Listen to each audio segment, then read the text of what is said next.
Let me show you. Holy.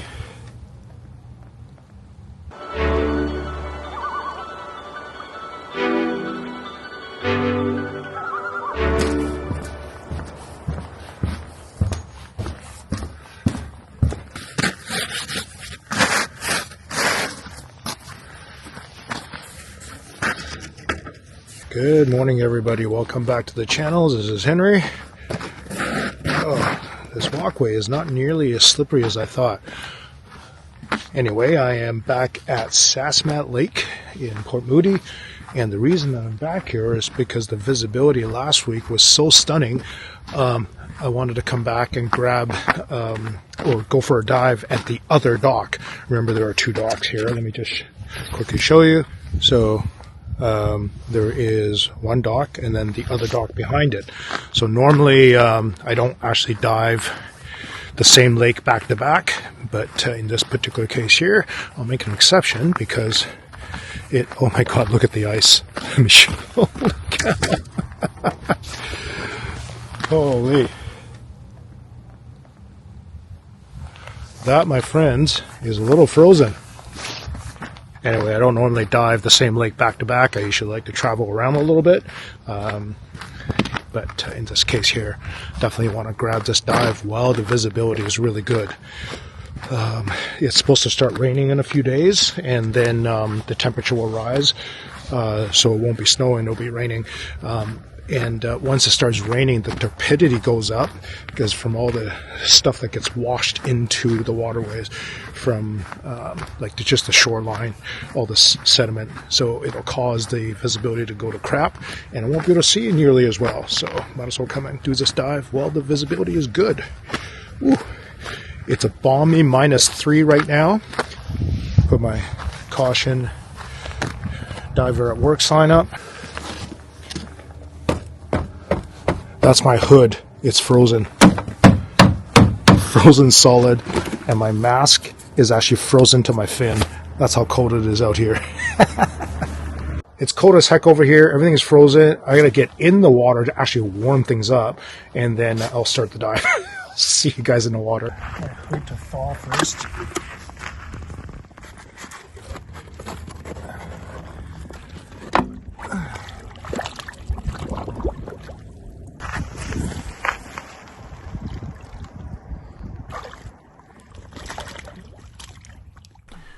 Wow, look at all that ice on that dock. Man, it's no joke. It was cold. So here we go with the descent into darker waters. And last week when I was here, the deepest I got to was 46 feet. So this dive was pretty much expecting the same thing, 46 feet in depth. And just being not as close to the shore as the other dock last week, it's going to be much flatter. I think my last week's dive ended up in 35 being the shallowest and 46 being the deepest part. And this dive here, pretty much the entire terrain that I was on was 46 feet. So of course, as I descended down the one side of the dock here, you can see, even though I got my light on, there's actually quite a bit of decent ambient lighting. There it is, 46 feet. And immediately landed on a big pile of trash. And I'll just do a little spoiler alert. There's going to be a lot of cell phones on this dive here. So first thing I'm going to do is I'm just kind of swimming around, having a really good look because the visibility was so good to see what I got. I left the bag, same thing as my last dive in the other dock. Left a dive bag, the trash collection bag in one spot because I didn't want to stir up too much silt, and just kind of swam around, had a look to see what I can find, and gathered a few beer cans without stirring up too much silt. Did that a few times,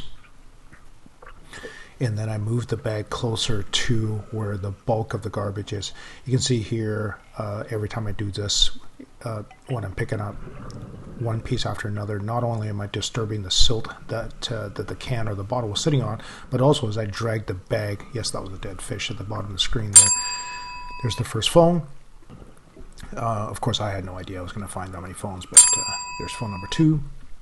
You can see here, if you scroll back a little bit, man, I have no idea how I even saw that phone, but I did. And you can see here in this screenshot, there's a lot of trash behind where the phone was, and every bit of white and irregular shapes makes me think it's a phone. So it's actually very difficult to sort of focus on any particular trash. So usually I just go for the biggest items that I can, and then leave the rest. There's nothing I can do about it. It is what it is. You can see here, every piece of color is going to be a piece of trash, and you guys might actually see on the screen pieces of trash I'm going to miss just because. Oh, here's my first AirPod find. Another phone.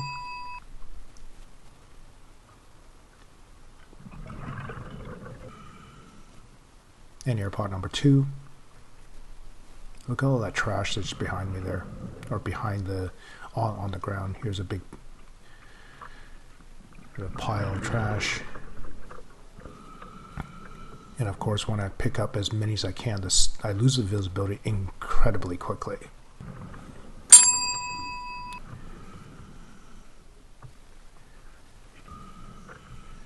So it's time to, I've actually filled 2 bags by this point.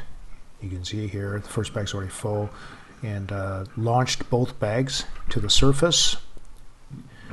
And I knew that I needed to go back and get the lawn chair, because I knew that was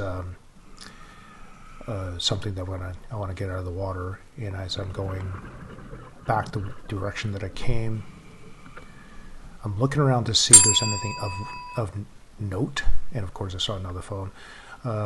There is definitely other pieces of trash and so on, but I'm going for things that I can actually put in my pocket because I've already launched my collection bags. So, and more phones. Look at where my left hand is. I have no idea how I even saw that phone, but I did. There's probably more phones down there that I just didn't see. So there's that lawn chair or the camping chair that I wanted.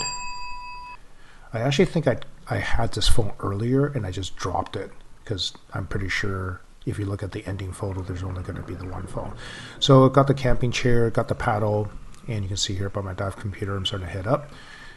It's starting to get brighter, 25, 24 feet of water. I'm heading up towards my safety stop at 15 feet. And this is me just hanging out. And from the surface, this is what Gordon can see. So there's the collection bag, just hanging out with my lift bag and my bubbles. He can actually see me at this point. I'm just chilling. And off to the surface, and super happy to have Gordon there. I'm going to hand over the things that I'm hanging on to, so you can just grab those.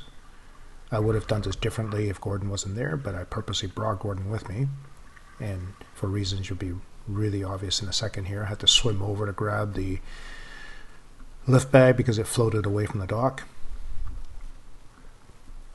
tow it back to the shore, and or not to the shore, but to the dock.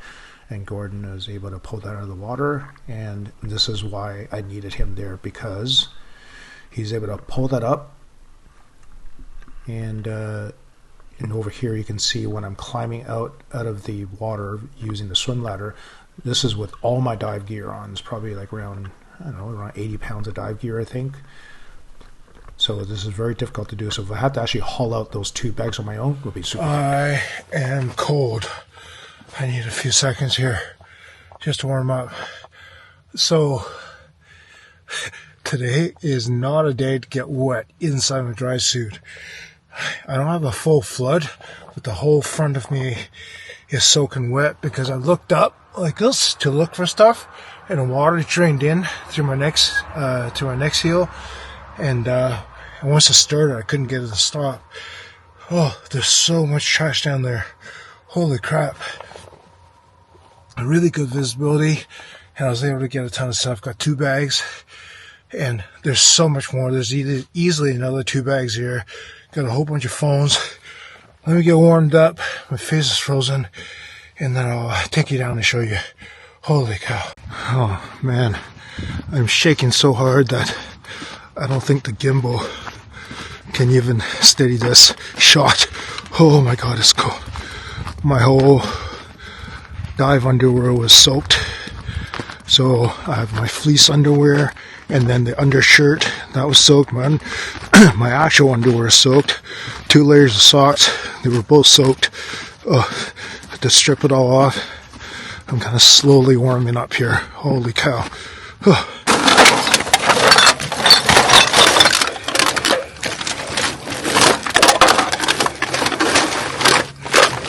Is it all frozen?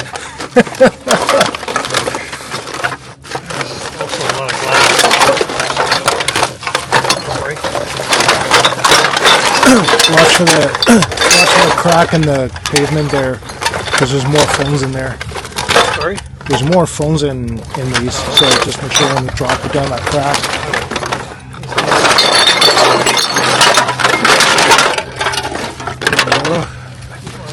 That, here we go. Okay, let's start from this side.